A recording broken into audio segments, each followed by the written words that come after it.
Hello everyone and welcome back to Lakeside. It's Friday the 27th of March and I'm not going to talk about the coronavirus except to say that really we've all got to stay at home, be safe, self-isolate, and then we'll all come through this.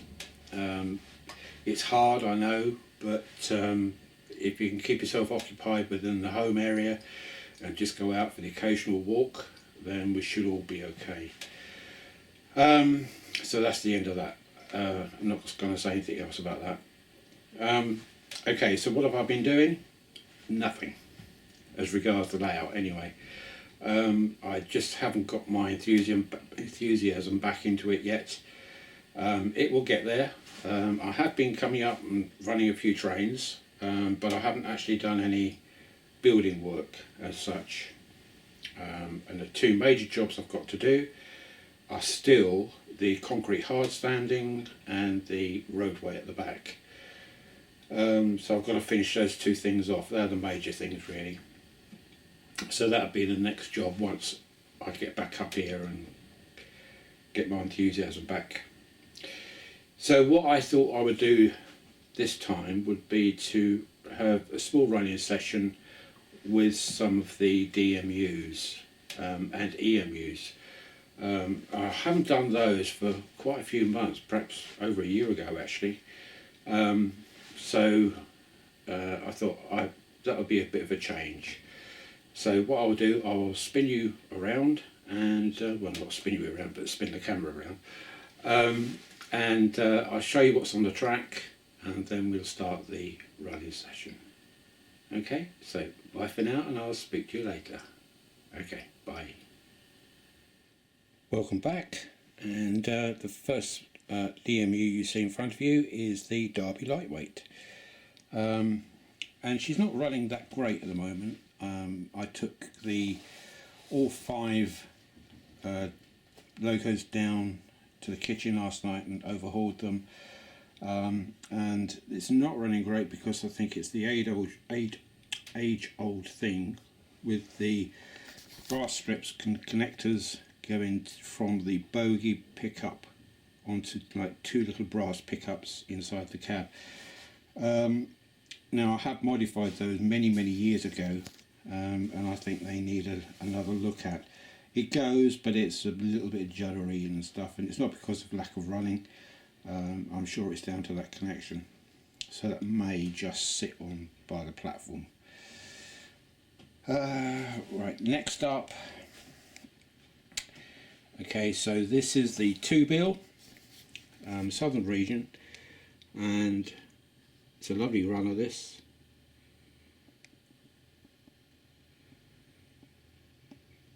And I got this because, and the Brighton Bell, because this is what I remember as a child, going on these two from Three Bridges Station in Sussex, where I used to live, and we used to get on these with my parents to go to either London or to Brighton, primarily to Brighton to be honest.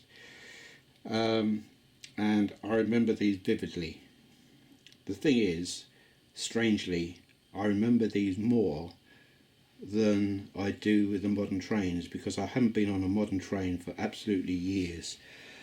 I really can't remember the last time I went on a train. It's a bit sad, I know, but I can remember the smell, what they sounded like, the sparks coming from the shoes. That just seems like yesterday. Yeah, I remember these fondly. And so the next one up is Class 108 diesel, 3-car unit, a Bachmann version, and that's quite an old loco now. I've had that quite a few years, and I took all these down and I gave them all a clean up. Cleaned the roofs, the bodies, the windows, and this is on all the locos, what you're seeing now, and obviously the Brighton Bell. And most of you know the history why I got the Brighton Bell. And if you can imagine, let's pull this forward. A little story. If you imagine, this is Three Bridges Station, where we used to get on and get off as a family. So me, mum and dad, and occasionally my sisters, but normally it was just me and my parents. We would get onto Three Bridges Station, platform 2, and normally the Brighton Bell would be either parked up on platform 3 over there, or it would run straight through the station.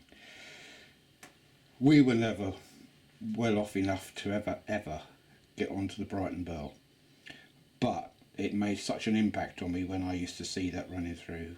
It was just such a gorgeous thing to see. And so that was the very first loco I got, which started me off on Lakeside. That really was the first one. And if you remember, my first videos, my very first videos, was me running this on the kitchen floor. Because I had no layout, I just had the loco, I just had to buy it. And that's how it all started, was from this little baby here. And she still runs as good today as it did when I first bought it, and that must have been, it was 2013, so that's 7 years ago when I got this. Excuse me. And yeah, she runs lovely. So that really is the story behind getting the Brighton Bell and the 2 Bill, because this is what we used to travel on, and that's what I used to see. And if you look just there, there's a little lad there, and that is me. And I used to love standing in the corridor, hanging onto the wooden bars, which were always drooping in the middle, where people used to hold on to them, and they always used to. They weren't straight; they were always always drooping in the middle. And another little story. I shouldn't say this, but I will. So at that point there, I would have been about, I don't know, 11, I guess, that kind of age, and I was already smoking. So what I used to do when we used to go on these trains, we used to go up to the end. Mum and Dad used to be in the compartment here, smoking. Everybody smoked in those days. I used to go along the corridor up here, go into the toilet, have a cigarette, come back, and then either hang around by the compartment or just go into the compartment. And yeah, couldn't do that these days. So that's me. And Mum and Dad are actually in there too. I don't know if that's picking it up, but there's people in there. 2 of them are my Mum and Dad. I never ever got around to putting people inside the coaches for the Brighton Bell, but maybe one day. And then on the platform here is the Thumper, and that's got a lovely sound chip in it. That's a tractor going past, sorry about that. That's got a lovely sound chip in it, and I can't, for some reason, get the lights going in that. It's got lights in it, but I'm blowed if I can get them to work. Bit strange. I tried everything on that. Maybe it's a time to strip it down and see what's going on. But everything else works, all the sound works fine, but I cannot get the interior lights going. I did fit lights into this, the 2 Bill, and they work fine. So they are the 5 actually. 1, 2, 3, 4, 5. They are the 5 DMUs and EMUs which I will have running, and I will have those 4 running, and this one would just be sitting on the platform because she doesn't run for that well. Okay, so let's start the running session.